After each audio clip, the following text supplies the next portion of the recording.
Hello மக்களேமே 28ஆம் தேதியோட சாயங்காலம் promo review தான் பார்க்க போகிறோம். உங்களுக்கு என்னோட ரிவ்யூ பிடிச்சிருந்தா சீரியல் குட்டி மறக்காமல் சப்ஸ்கிரைப் பண்ணிக்கோங்க. இன்னைக்கு அந்த எஸ்ஐ சூர்யாவை கொல்றதுக்காக பிளான் பண்ணிட்டு இருக்கிறாங்க. யார் கொல்ல போறா, இதுக்காக கொல்ல போறா அப்படிங்கிறத நம்ம பார்க்கலாம். அதுக்கு அடுத்து ககனோட மன மாற்றம். அவர் இப்போ பூமியை எப்படி காதலிக்க ஆரம்பிச்சிட்டாரு, அது பூமிக்கு தெரிய வருமா என்ன. அதுக்கு அடுத்து சிவா பூர்ணி கல்யாணத்தை இதை பத்தி தான் இதுதான் ஓவர் வியூ. இதை பத்தி நம்ம இந்த வீடியோ ஃபுல்லா பார்க்கலாம். ஸோ மறக்காம சீரியல் குட்டி சப்ஸ்கிரைப் பண்ணி வச்சுக்கோங்க. இங்க முதல்ல பிந்து காலேஜ் அனுப்ப விடாம அபூர்வா சண்டை போட்டுட்டு இருக்காங்க.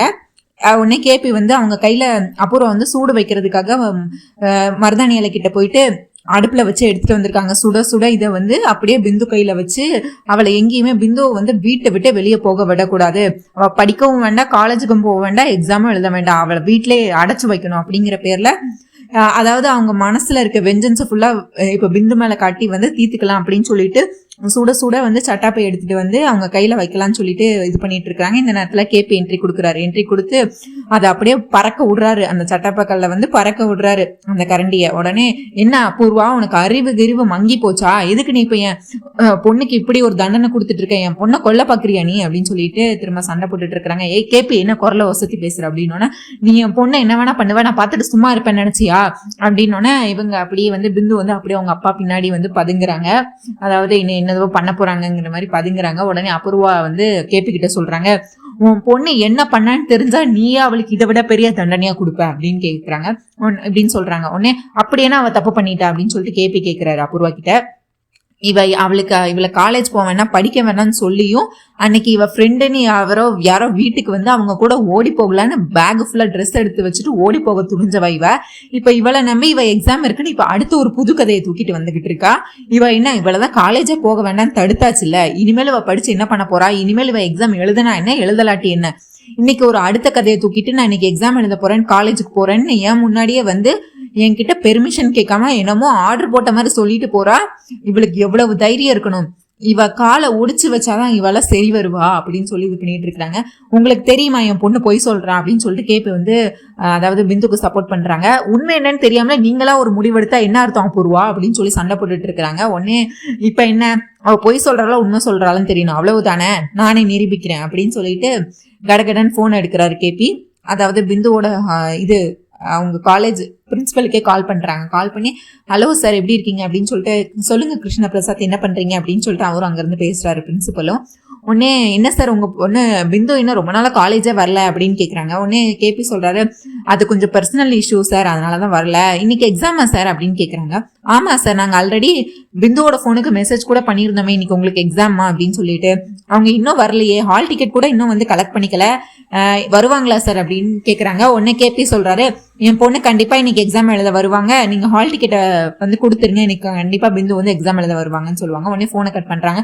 என்ன இப்போ உங்களோட குழப்பம் தீர்ந்து போச்சா, இன்னைக்கு உண்மையிலே எக்ஸாம் தான் அப்படின்னு சொல்றாங்க. சரி சரி போகட்டும் அப்படின்னு சொல்லிட்டு மருதானையில நீ அவ கூட துணைக்கு போங்க சித்தி, அவ எக்ஸாம் எழுதுறா, போனோன்னே எக்ஸாம் எழுதுறா, வரும்போது நீங்க கூட்டிட்டு வாங்க, இடையில யார்கிட்டையும் பேசக்கூடாது, எதுக்காகவும் எங்கேயும் வெயிட் பண்ணவும் வேண்டாம், போறீங்க எக்ஸாம் எழுதுறீங்க, அவளை கூட்டிட்டு வரீங்க, கூட துணைக்கு போயிட்டு வாங்க அப்படின்னு சொல்லிட்டு பிந்து கூட இவங்களை அனுப்பி வைக்கிறாங்க.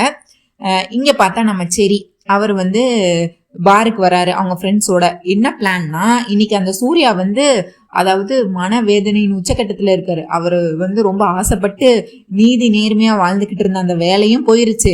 நீதி நேர்மையா இருக்கிறவர் தான், ஆனா அவர் அண்ணனை யாரோ கொன்னதுக்கு கேபி தான் சொல்லிட்டு அவங்க குடும்பத்தை பழி வாங்கணும்னு நினைச்சு தன்வினையே தன்னை சுடுங்கிற மாதிரி அவரை வேலைக்கு பெரிய ஆப்பா வச்சுக்கிட்டாரு. அதை மறக்க முடியாம உட்காந்து சூர்யா நல்ல குடின்னு குடிச்சுக்கிட்டு இருக்காரு. எவ்வளவு குடிக்கிறாரு என்ன குடிக்கிறாருன்னு தெரியாம இஷ்ட போக்குல கணக்கே இல்லாம தண்ணி அடிச்சிட்டு இருக்கிறாரு. சுயநினைவிலே இல்ல அவரு சுத்தமா. இப்ப இவர் சரி அவங்க ரெண்டு ஃப்ரெண்டை கூட்டிட்டு வராங்க. செரிக்கு இவரை இப்ப பழி வாங்கணும். ஏன்னா தான் அப்பாவை அந்த அளவுக்கு அன்னைக்கு கொடுமை பண்ணி அவ ஒரு உயிரை எடுக்கணும்னு நினைச்சான். அதோட மட்டும் சும்மா இல்லாம இப்ப ககன் செரிக்கு அவங்க அண்ணன்னா உயிர், ககன்னா உயிர். இப்ப ககனோட உயிரை எடுக்க போறாங்கிறத ககன் அன்னைக்கு அந்த ஒரு நிமிஷம் லேட்டா இருந்தா இவன் துப்பாக்கியால சுற்றுப்பான்னு சொன்னது செரியால ஏத்துக்கவே முடியல. இவனுக்கு எவ்வளவு தைரியம் இருந்தா என் அண்ணனே கொல்லணும்னு நினைப்பான் அப்படின்னு சொல்லிட்டு இது தாண்டா இன்னைக்கு இவனை தான் நம்ம அடிக்க போறோம் அப்படின்னு கொல்ல போறோம் அப்படின்னு சொல்றாங்க அவங்க ஃப்ரெண்ட்ஸ் கிட்ட. சரி இவன் தாண்டா அந்த எஸ்ஐ சூர்யா, இவனை தான் நம்ம இன்னைக்கு கொல்ல போறோம் அப்படின்னு சொல்றாங்க. என்னடா இப்படி சொல்ற, அடிதடின்னு தானடா சொன்னேன், அடிக்கணும், அடிச்சு அவன் மூஞ்ச கை கால ஒடிக்கணும் தானடா சொன்னேன், இப்ப என்னடா உயிர் எடுக்கணும்னு சொல்றான். அவன் வேற எஸ்ஐன்னு சொல்ற, அவன் வேற போலீஸ்னு சொல்ற, தேவையில்லாம போலீஸ் கேஸ்னா ஆயிடுச்சுன்னா பிரச்சனை ஆயிரும்டா, நம்ம லைஃபே போயிருண்டா, சரி எது பண்றதா இருந்தாலும் யோசிச்சு பண்ணுடா அப்படின்னு சொல்லிட்டு இருக்காங்க. உடனே செரிக்கு ஆல்ரெடி இவர் முதல்ல என்ன பிளான் பண்ணியிருந்தாருன்னா, இன்னைக்கு இவன் கைய கால ஒடிச்சு அடிக்கணும் தான் முதல்ல நினைச்சிட்டு இருந்தாரு. ஆனா சூர்யாவை பார்த்த பின்னா அவருக்கு ரொம்பவே கோவம் வந்துருச்சு. அதாவது அன்னைக்கு அவர் கைய அந்த காருக்குள்ள இது போட்டு லாக் பண்ணி வச்சுட்டு அவங்க அப்பாவை போட்டு அந்த அடி அடிச்சு துன்புறுத்தி அந்த வேலை பண்ணது. அதுக்கடுத்து ககன் சொன்னது, ஒரு நிமிஷம் லேட்டா இருந்தா என் உயிரை போயிருக்குண்டான்னு சொன்னது, அந்த வார்த்தைகள்லாம் திரும்ப திரும்ப அவர் மைண்ட்ல வந்து போக இவருக்கு இல்லடா இவனை அடிச்சா மட்டும் பத்தாதுடா, எனக்கு இருக்க ஆத்திரத்துக்கு இவனை சாக அடிக்கணும்டா இன்னைக்கு அப்படின்னு சொல்லிட்டு இருக்காங்க. நம்ம ஃபேஸ் எல்லாம் அவனுக்கு தெரிஞ்சதுன்னா பிரச்சனை ஆயிரும்டா, நம்ம எங்க இருக்கோம்னு தெரிஞ்சே நம்மள போலீஸ்ல சொல்லி அவன் ஏதாவது பிரச்சனை பண்ணிட போறான்டா, வேணாண்டா சரி அப்படின்னு சொல்லிட்டு இருக்காங்க. ஏன்டா அப்படி தொடர்ந்து நீங்க இருக்கீங்கன்னு சொல்லிட்டு இவங்க சரி ஃப்ரெண்ட்ஸ் இவங்க எல்லாம் பேசிட்டு இருக்கிறாங்க.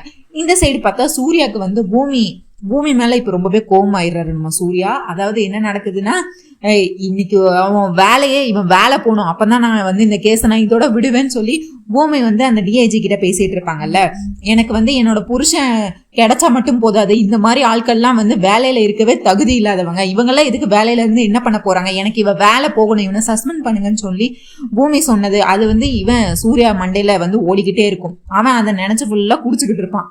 அவனுக்கு அதை மறக்க முடியல, ஐயோ என் வேலை போயிடுச்சுன்னு சொல்லிட்டு உடனே இப்ப இவரு சரி அவங்களோட ஃபேஸ் எல்லாம் வெளியே காட்டக்கூடாது, அவங்க ஃப்ரெண்ட்ஸ் ஃபேஸும் வெளியே காட்டக்கூடாதுங்கிறதுக்காக பிளான் பண்ணி என்ன பண்ணிட்டு இருவாரு, மங்கிக்குள்ள வாங்கிட்டு வந்திருப்பாரு 3 பேத்துக்கு. அது 3 பேர் போட்டுப்பாங்க. இப்ப என்னடா பிளான் அப்படின்னு சொல்லுவாங்க, முதல்ல இதை போடுங்கடா அப்படின்னு சொல்லிட்டு 3 மங்கிக்குள்ள போட்டுக்கிட்டு அதுக்கடுத்து 3 பீர் ஆர்டர் பண்ணுவாரு. பீர் ஆர்டர் பண்ணி 3 பீரும் வந்துரும். வந்த பின்ன பார்த்தா என்னதாண்டா பிளானு, ஆல்ரெடி சொன்ன பிளான் தாண்டான்னு சரி சொல்லுவாரு. அந்த டிஸ்கோ லைட் இருக்கும்ல, கலர் கலரா எரியும்ல, பச்சை கலர், மஞ்சள் கலர், பச்சை கலர், சோப்பு கலர்னு சொல்லிட்டு அதை ஃபுல்லா இப்போ சூர்யா மேல எரியிற மாதிரி பண்ணுவாங்க. அவரே நல்ல குடிபோதையில இருக்கிறாரு, என்ன தன்னை சுத்தி என்ன நடக்குதுங்கிறதே தெரியாம அந்த அளவுக்கு குடிச்சு சோகத்துல இருக்காரு. இப்ப அவர் குடிச்சுக்கிட்டு வேற இருக்காரு, சுய நினைவில இல்ல. இந்த நேரத்துல லைட் அடிச்சிட்டு இருந்தா, நார்மலா லைட் அடிச்சாலே நமக்கு கோவம் வரும். இப்ப இவர் வேற 2 ஆளா இருக்கிறாரு, அதனால அவருக்கு ரொம்பவே கோவம் வருது நம்ம சூர்யாக்கு. உடனே யாரா இது, நான் யாருன்னு தெரியாம என்கிட்டே யாரா இங்க லைட் அடிச்சிட்டு இருக்கிறது, நான் போலீஸ்டா, தெரிஞ்சு பண்றீங்களா தெரியாம பண்றீங்களா அப்படின்னு சொல்லி இவர் வேற கத்திக்கிட்டு இருக்காரு சூர்யா. உடனே இப்ப என்ன பண்ண போறாங்கன்னா, முதல்ல இந்த குள்ளா போடுங்கடா, அவனை போயிட்டு அடின்னு அடிக்கணும்டா, அதுதான் பிளான். இப்ப நான் போய் அவன் கிட்ட நான் உங்க ஃபேனுன்னு சொல்லி பேசுவேன், அவனை இதை குடிக்க வச்சு இன்னும் அவனை நல்லா போதையாக்கி அவனை அடின்னு போட்டு சாவடிக்கிறானா இல்லையான்னு பாரு அப்படின்னு சொல்லிட்டு மங்கிக்குள்ளா போட்டுட்டு இவன் சரி என்ன பண்றான், மங்கிக்குள்ளா போட்டுக்கிறான். அவன் சரிங்கிறது அவருக்கு தெரியல, அவ கண்ணு மட்டும் தான் தெரியுது. 3 பேர் போறானுங்க. சரியும் அவங்க ஃப்ரெண்ட்ஸும் சூர்யா கிட்ட போயிட்டு, சார் நான் உங்களோட மிகப்பெரிய ஃபேன் சார் அப்படின்னு சொல்லிட்டு சரி சொல்றேன். ஃபேனா, நான் என்ன ஹீரோவாடா, நான் என்ன படத்துலயே நடிச்சுக்கிட்டு இருக்கேன், எனக்கெல்லாம் ஃபேன்னு சொல்லிக்கிட்டு இருக்கு அப்படின்னு சொல்றேன். சார் நீங்க பெரிய எஸ்ஐன்னு எனக்கு தெரியும் சார், நீங்க போலீஸ்ல நீங்க பெரிய ஆளுன்னு தெரியும், நீங்க பார்க்காத கேஸே இல்லை, நீங்க எவ்வளவு பெரிய ஆளுன்னு எல்லாமே தெரியும் சார், உங்களை எனக்கு சின்ன வயசுல இருந்தா பிடிக்கும் சார், அப்படி இப்படின்னு இவன் பாட்டு இஷ்டத்துக்கு சரி பாட்டு பேசிக்கிட்டு இருக்காரு. நான் உங்களோட மிகப்பெரிய ஃபேன் சார், என்னடா இப்ப என்ன உனக்கு நான் ஆட்டோகிராஃப் போட்டு தரணுமா அப்படின்னு சொல்லிட்டு சூர்யா குடிபோதையில கேட்டுட்டு இருக்காரு. உடனே சரி சார் அதெல்லாம் ஹீரோயின்ஸ் தான் சார் ஆட்டோகிராஃப்லாம் கேட்பாங்க, நம்ம அதுக்கும் மேல சார், நம்மலாம் ஆட்டோகிராஃப்லாம் நமக்கு தேவையில்லை சார் அப்படின்னு சொல்லிட்டு அவன் அந்த ஒரு 3 பியர் பாட்டில் ஆர்டர் பண்ணார்ல, அதை ஒன்னு தூக்கி இவருக்கு கொடுக்குறாரு. இந்தாங்க சார், இது என்னோட சின்ன அன்பு பரிசு அப்படின்னு சொல்லிட்டு கொடுக்குறாரு. இதை முதல்ல குடிங்க சார் அப்படின்னு சொல்றாரு. உனக்கு என்னை பார்த்தா எப்படி தெரியுது, நான் ஆல்ரெடி குடிச்சு போதையில நீ இங்க என்ன நடக்குதுன்னே தெரியாம இருந்துட்டு இருக்கேன்டா, இப்ப இதை வேற குடிச்சேன்னா எனக்கு சுயநிலவே இருக்காது, நான் வீட்டுக்கே போக முடியாது, அதான் குடிச்சிட்டல்ல நீ போ, நான் அப்புறமா குடிச்சுக்கிறேன், நான் இன்னொரு நாள் குடிச்சுக்கிறேன் அப்படின்னு சொல்லிட்டு இருக்காரு. ஐயோ அதெல்லாம் முடியாது சார், இப்பவே நீங்க என் கண்ணு முன்னாடியே குடிச்சு காட்டுங்க சார், அதுதானே சார் ஹீரோயின்னா என்னது, என்ன வேணா பண்ணலாம், ஏதாவது பொதுமக்கள் என்ன கேட்டாலும் அதை நிறைவேற்றி கொடுக்கறது தானே சார் ஹீரோட வேலை, அப்ப நீங்க இதை குடிச்சுதானே சார் காட்டணும் அப்படின்னு சொல்லிட்டு குடிங்கன்னு ஃபோர்ஸ் பண்றாரு. அதெல்லாம் குடிக்க முடியாது, அப்படி ஒன்றும் தேவையில்ல, இது முதல்ல எடுத்துட்டு போ, நீ யாருன்னே எனக்கு தெரியாது, நீங்க என்னடா லூஸ் மாதிரி பார்க்குள்ள ஏதோ மங்கிக்குள்ளெல்லாம் போட்டுக்கிட்டு நீங்களே விசித்திரமா இருக்கீங்க, உங்களை பார்க்கவே ஏதோ சரியில்லடா, நீங்களே ஏதோ சரியில்லடான்னு சொல்லிட்டு இவர் பாட்டு உளறிட்டு இருக்காரு நம்ம சூர்யா, எஸ்ஐ சூர்யா. உடனே அதுக்கு அடுத்து பார்த்தா சரி இப்போ குடிங்க சார் அப்படின்னு சொல்லி இவர் ஃபோர்ஸ் பண்றாரு. அவர் குடிக்க மாட்டேன், எந்த எடுத்துட்டு போ அப்படின்றாரு. உடனே சரி அதை வாங்கிட்டு டேய் அவனை பிடிங்கடா அப்படின்னு சொல்லிட்டு கையை ஒருத்தர் காலை ஒருத்தர் பிடிக்கிறாங்க. உடனே நம்ம சரி அந்த பாட்டில திறந்து கடன்னு ஊத்தி விட்டுறாரு. ஊத்தி விட்டுட்டு அவர் இன்னும் நல்ல போதையாகி என்ன நடக்குதுன்னே தெரியல சூர்யாவுக்கு. உடனே கும்மாங்குத்து குத்துறான்னு பேர்ல நெஞ்சில குத்தட்டா, கையில குத்தட்டா, காலில் குத்தட்டா, எத்தட்டான்னு சொல்லி அவரை போட்டு அடின்னு அடிக்கிறாரு. அடிச்சுட்டு உடனே சரிடா வாடா போலாம், நீ ரொம்ப அடிச்சிட்டடா வாடா போலாம்னு சொல்லி எங்க ஃப்ரெண்ட்ஸ் 2 பேரும் இழுத்துட்டு இருக்கிறாங்க. ஆனா நம்ம சரியோ அவருக்கு ஆத்திரம் அடங்கவே இல்லை. இவனை இப்படியே விட்டுட்டு போக எனக்கு மனசே இல்லை, இவனை கொன்னா கூட என் ஆத்திரம் பத்தாதுடா அப்படின்னு சொல்லிட்டு அடுத்த இன்னொரு பாட்டில உடைச்சு அந்த பாட்டில வந்து உடைக்கிறாரு. அந்த குத்தலான்னு வராரு, கொலை பண்ணி குத்தி இவரை கொலை பண்ணிட்டா இதுக்கு அடுத்து என் குடும்ப நிம்மதியா இருக்கும், என் அண்ணனுக்கும் எந்த பிரச்சனையும் இல்லை, என் அப்பாவுக்கும் வாழ்க்கை நிம்மதியா இருக்கும். இவனை மாதிரி ஆட்கள்லாம் இருந்தா என்ன செத்தா என்னடா, இந்த மாதிரி ஒரு கேவலமான பிறவி எதுக்குடா அப்படின்னு சொல்லிட்டு இவெல்லாம் போலீஸ் வேலைக்கு வந்தா உருப்படமாடா இந்த நாடு அப்படின்னு சொல்லிட்டு இவனை கொன்னே தீர்வேண்டா அப்படின்னு சொல்லிட்டு அந்த கிளாஸ் எடுத்துட்டு குத்துறதுக்காக வராரு.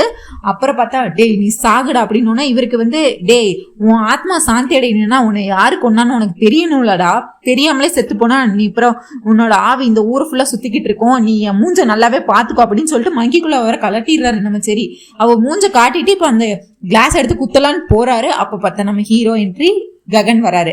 இதுக்குள்ள இடையில என்ன நடந்திருக்கும்னா இவரோட ஃப்ரெண்டு 2 பேர் இருந்தாங்கல்ல, அவங்க வந்துட்டு இவன் சரி வேற அளவுக்கு மீறி கொல்லணும்னு சொல்லிக்கிட்டு இருக்கான் அப்படின்னு சொல்லிட்டு இதை இப்படியே விட்டா போலீஸ் கேஸ் ஆயிரும் அப்படின்னு சொல்லிட்டு அவர் பயந்துட்டு ககனுக்கு கால் பண்ணுவார். சார் நீங்க செரியோட அண்ணன் தானே, நான் வந்து செரியோட ஃப்ரெண்டு பேசுறேன், இங்க வந்து அந்த எஸ்ஐ சூர்யா ஏதோ உங்ககிட்ட பிரச்சனை பண்ணிட்டானுமே, அவன் குடிச்சிட்டு இங்க வந்து பிரச்சனை பண்ணிட்டு இருக்கான், சரி வந்து அவங்களை குத்தி கொல்லணும்னு நினைச்சு இங்க சண்டை போட்டுட்டு இருக்கான், நீங்க உடனே வாங்க நான் உங்களுக்கு லொகேஷன் அனுப்புறேன் அப்படின்னு சொல்லிட்டு அவர் போன்ல சொல்றாரு. சரி நீ உடனே லொகேஷன் அனுப்பு, நான் உடனே வரேன் அப்படின்னு சொல்லிட்டு ககன் வந்து வருவாரு. கரெக்டா குத்து போற நேரத்துல ககன் வந்து அதை வாங்கிடுவாரு.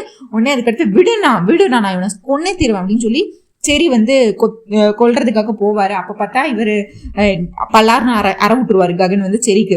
உடனே எதுக்குடா இதெல்லாம் தேவை இல்லாம அப்படின்னு சொல்லிட்டு உடனே இந்த நேரத்துல சூர்யா வந்து கையில வாட்டர் பாட்டில் எடுத்து மூஞ்ச ஃபுல்லா கழுவி வச்சிருவாரு. சரி அவங்க ஃப்ரெண்ட்ஸ் எல்லாம் வந்து தள்ளி விட்டுருவாரு. தள்ளி விட்டோன்னே இப்ப ககன் மட்டும் தான் இருக்கிறாரு. இப்ப சரி எந்திரிச்சு சரி எல்லாம் கீழே விழுந்து கிடக்குறாரு. எஸ்ஐ சூர்யா எந்திரிச்சு பாப்பாரு, மூஞ்சி எல்லாம் கை எழுதிட்டு சுயநினைவுக்கு வர்றதுக்காக இதெல்லாம் பண்ணிட்டு அவரை எந்திரிச்சு பாப்பாரு.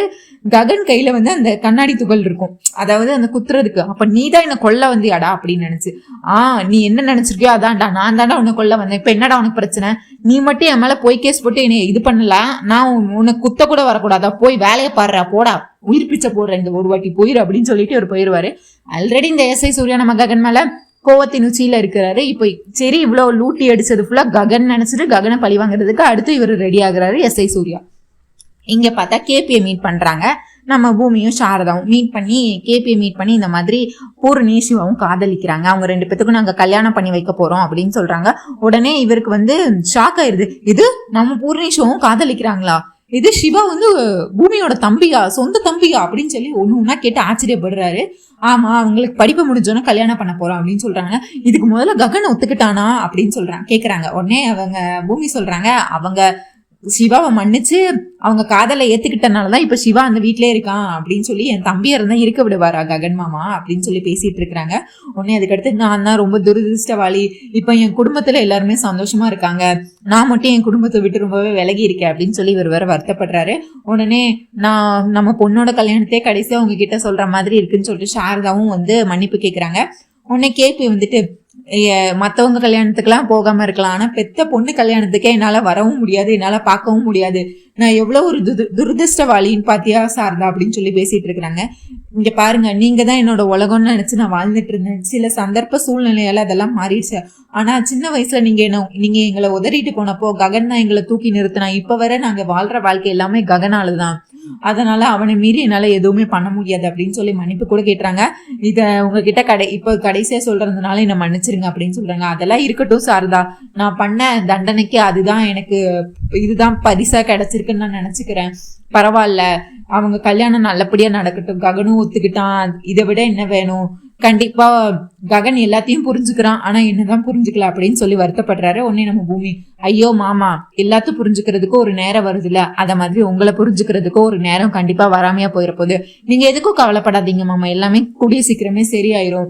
ஒரு நாள் உங்களையும் அவர் புரிஞ்சுப்பாரு ககன் மாமா அப்படின்னு சொல்லிட்டு, சரிங்க நேரம் ஆகுது நாங்க போறோம்னு சொல்லிட்டு போறாங்க. உடனே பூமி இருமா அப்படின்னு சொல்லிட்டு உன்னை மன்னிச்சு ஏத்துக்கிட்டானாமா, இப்போ நீங்க 2 பேரும் சந்தோஷமா இருக்கீங்களா அப்படின்னு கேக்குறாங்க பூமி கிட்ட. ககன் வந்து மனம் மாறிட்டாரு, ஆனா இன்னும் தான் பூமி கிட்ட அதை ஒத்துக்கவே இல்லை. அவரு இல்ல மாமா, அவர் எல்லாரையுமே புரிஞ்சுக்கிறாரு, என்ன தவிர என்னோட காதல் பொய்யானதுன்னு அவர் நினைக்கிறாரு. இதுக்கு மேல அவருக்கு எப்படி நிரூபிக்குதுன்னு தெரியவே இல்லை. ஒருவேளை அவர் முன்னாடி என் உயிரை விட்டாதான் ககன் என்ன புரிஞ்சுப்பாரோ என்னமோ அப்படின்னு சொல்லி வருத்தப்படுறாங்க. இல்லம்மா, கண்டிப்பா ஒரு நாள் ககனை உன்னை புரிஞ்சுப்பான், அது ரொம்ப ரொம்ப சீக்கிரமே நடக்க போகுது அப்படின்னு சொல்லி இவரும் வந்து திரும்ப பூமி கிட்ட வந்து இந்த மாதிரி கேப்பு வந்து பேசிட்டு இருக்கிறாரு. இவர் வந்து ககன் வந்து இப்போ ஆஃபீஸ் விட்டு வீட்டுக்கு வரலாம் அப்படின்னு சொல்லி கிளம்பி கார்ல கிளம்பி வந்துகிட்டு இருக்காரு. உடனே இவருக்கு வந்து இப்பதான் பூமி மேல காதல் வந்துருச்சு. பூமியை மன்னிச்சு அவங்க உயிரை காப்பாத்திருக்காங்க, அவங்க காதல் எல்லாம் பழைய மாதிரி வந்துருச்சு. உடனே இவங்க ஒரு பூக்கடையை பாக்குறாங்க, பூவெல்லாம் வித்துட்டு இருக்காங்க. ஒரு அம்மா வந்து மல்லிகைப்பூ தலை நிறைய வச்சு மல்லிகைப்பூ, ரோஸ் பூ அப்படின்னு சொல்லி எல்லா பூவும் வித்துட்டு இருக்கிறாங்க. உடனே வந்துட்டு அவ வேற கண்டிஷன் போட்டாங்கல்ல நம்ம பூமி, எனக்கு நீங்க ஆஃபீஸ் விட்டு வரும்போது எனக்கு நீங்க மல்லிகைப்பூ வாங்கிட்டு வரணும்னு சொல்லிட்டு, உடனே இவங்க வந்துட்டு இவங்க அந்த கண்டிஷனுக்காக வாங்கல, இப்போ வந்து மனம் மாறியாச்சு, ரொம்ப ஆசையா வாங்கிட்டு போகலாம் அப்படின்னு சொல்லிட்டு இறங்கி நடந்து வராங்க. கிராஸ் பண்ணி ரோடெல்லாம் கிராஸ் பண்ணி அந்த பூக்கடையில வாங்கலான்னு வராங்க. வந்து பார்த்தா அவங்களுக்கு என்ன பேசுறதுன்னு தெரியல. சொல்லுங்க தம்பி, என்ன வேணும் உங்களுக்கு அப்படின்னு சொல்லிட்டு அந்த அம்மா கேட்க, இவருக்கோ சிரிக்கிறாரு, சிரிங்கிறாரு, ஆனா என்னன்னு சொல்ல மாட்டாரு. என்ன தம்பி, புதுசா கல்யாணம் ஆயிருக்கா, உன் பொண்டாட்டிக்கு இப்பதான் புதுசா வாங்கிட்டு போறியா அப்படின்னு கேக்குறாங்க. இல்ல, இந்த பெண்களுக்கெல்லாம் எந்த பூ ரொம்ப பிடிக்கும், அவங்க என்ன பூ ரொம்ப விரும்பி வச்சுப்பாங்க அப்படின்னு கேக்குறாங்க. உடனே அந்த அம்மா கேக்குறாங்க, என்ன இப்பதான் உனக்கு புதுசா கல்யாணம் ஆயிருக்கா அப்படின்னு கேட்டு சிரிச்சிட்டு இருக்கிறாங்க. உடனே அதுக்கு அடுத்து என்ன நடந்துச்சு, இப்ப வந்து ககன் வந்து தன்னோட காதலை வந்து பூமி கிட்ட நிரூபிச்சாங்களா, சொன்னாங்களா. அதுக்கடுத்து எஸ்ஐ சூர்யா இப்ப ககனை என்ன பண்ண போறாரு, பிந்துவை சிவா மீட் பண்ண போறாரா காலேஜ்ல வச்சு, இதெல்லாம் நம்ம பார்ட் 2 வீடியோல பார்க்கலாம். உங்களுக்கு என்னோட ரிவ்யூ பிடிச்சிருந்தா சீரியல் குட்டி இருவ மறக்காம சப்ஸ்கிரைப் பண்ணிக்கோங்க. நம்ம அவள் வருவாள சீரியல் ப்ரோமோவும் போடுறோம், ஸோ அதையும் மறக்காம பாருங்க. இந்த வீடியோவை லைக் பண்ணுங்க, ஷேர் பண்ணுங்க, அப்படியே அந்த ஹை பட்டனையும் தட்டி விடுங்க. நன்றி மக்களை, நான் சந்திக்கிறேன். பாய்.